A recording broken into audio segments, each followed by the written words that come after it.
ene mechele mi kudo le wenu Timothée si we ma akpa ho we go me mi na yi ta we go ha me fotonu kun lo poso i fotonu kun aton fine on edo dido edo le eni jo hoglo podo ho ma so pe ha ma o ho ale podo do me no do ho ni le o ye fun tegbe o udo ije no de so ido ma o ho je no de agun debu me o ye no ha pe to a lo se ku ibudo lenu chite bo ho do iton bi o hoglo je no yin ene vole de ta un bo eti imene podo o fileto si podo hun bo nde chilo ye e on dido ye de lenu ba pon yo de muno so ado ye babo na yin gan do nde nu utu alo ye babo nu to ni tun ye utu bo pon ene le eno de kon bono ten ko he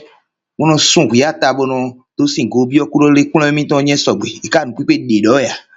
lo fie ye o paul de yin ye bole do nu gbingban e to sin we de le fodo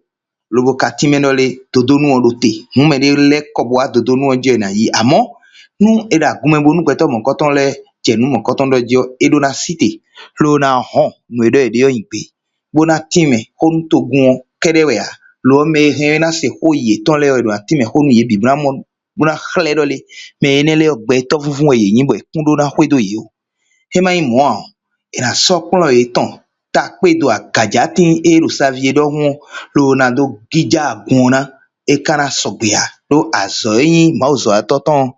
lo po yin do le eni chonlo togun ma otonji anche mi lo gbegbo kwete ohun sa edo egwure fonu